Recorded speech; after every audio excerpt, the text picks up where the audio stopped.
The rain poured relentlessly over the wide glass windows of La Bella Dine, one of the most expensive restaurants in the city. The glow of chandeliers reflected on polished tables, and the air carried the comforting scent of roasted garlic and butter. In a quiet corner, a woman sat nervously with a little girl beside her. Her name was Emily Parker, a single mother in her early 30s.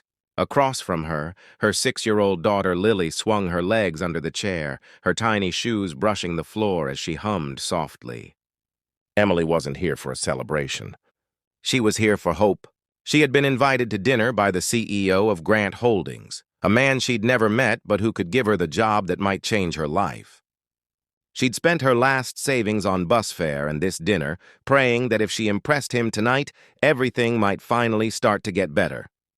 But an hour passed, then 2, and the CEO never showed up. The waiter had refilled their water glasses 3 times, each time glancing at them with polite impatience. Emily could feel eyes on her, diners whispering, wondering why a woman with a child was sitting alone in a fine dining restaurant. She checked her phone again, no messages. Her stomach twisted as she stared at the untouched breadbasket. "Mommy," Lily whispered softly, "is the man coming?" Emily swallowed hard and forced a smile. "Maybe he got busy, sweetheart. Important people have a lot to do." Lily nodded, her small fingers tracing patterns on the tablecloth. "That's okay. I like it here." "It's warm." Emily's heart clenched. The waiter returned, pen in hand, his voice polite but distant. "Would you like to order, ma'am?" She hesitated. She didn't want to draw attention, but she couldn't sit there forever. "Just the kids' pasta, please," she murmured. When he walked away, Emily stared at her reflection in the window. Tired eyes, faint lines of worry, and a heart holding on by threads. She wanted to cry, but not in front of Lily. Never in front of Lily. Her daughter reached over and squeezed her hand. "It's okay, Mommy," she said softly. "It was just dinner." The words stung, innocent and forgiving. Emily blinked fast, forcing back tears. "Yes, sweetheart. Just dinner." 2 tables away, a tall man in a navy suit had just entered the restaurant.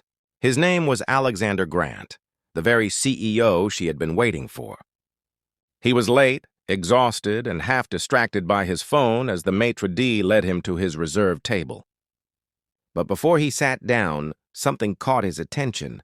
The woman in the corner, holding her daughter's hand, her expression a mix of hope and quiet heartbreak. He frowned. The name Emily Parker flashed in his mind. His assistant had reminded him earlier about a dinner meeting, a potential assistant applicant he'd promised to meet, but had completely forgotten. His chest tightened with guilt.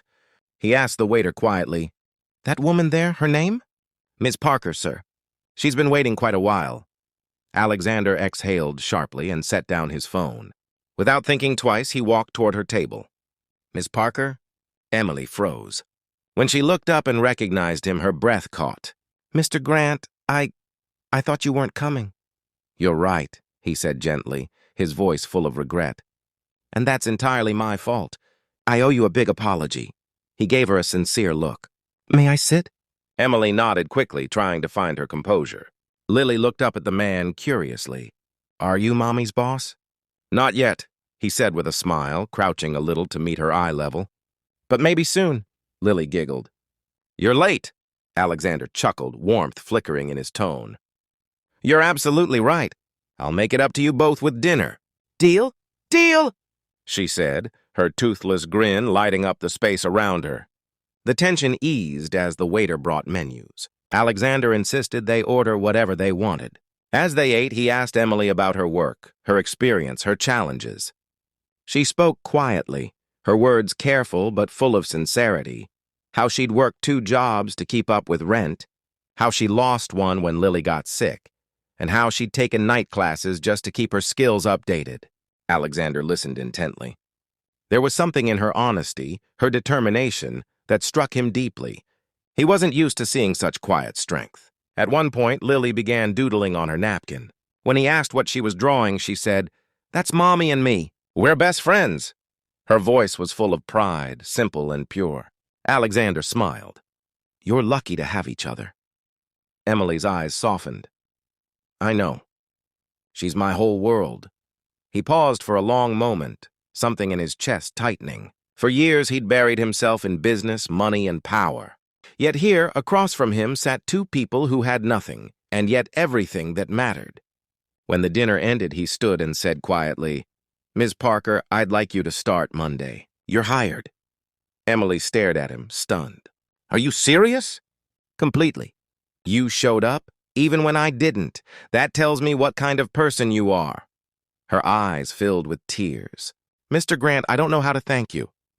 "You already did," he said gently. "You reminded me what matters." As they prepared to leave, Lily tugged at his sleeve. "It's okay, Mr. Grant. Mommy said you were busy. I told her it's okay. It was just a dinner." Her voice was soft, innocent, forgiving, and it pierced his heart in a way nothing else had in years. He crouched down to her level and smiled, eyes glistening. "You know what, Lily? It wasn't just dinner. It was very important to me." That night, after they left, Alexander sat in his car, the rain pattering softly on the windshield. He couldn't shake the image of them, the strength of the mother, the kindness of the child. He thought about his own mother, who had raised him alone after his father died, who used to wait up for him with dinner ready no matter how late he was. Somewhere along his climb to success, he had forgotten the simplicity of love and decency. The next morning, Emily received an email. Alexander had not only finalized her job offer, but also created a small scholarship fund in Lily's name. When she called, stunned and tearful, he said simply, "You reminded me that success isn't just about profit. It's about people." Years later, when Lily graduated high school, she wrote him a letter. "You probably don't remember everything about that night," it said, "but I do. You didn't just give my mom a job. You gave us back our faith." Sometimes the smallest moments, a missed dinner, a kind word, a child's forgiveness, can change more than we ever imagine. Because real success isn't found in boardrooms or balance sheets. It's found in the quiet, human moments when one heart chooses kindness over convenience. And in that small act, the world shifts, just a little, but enough to matter.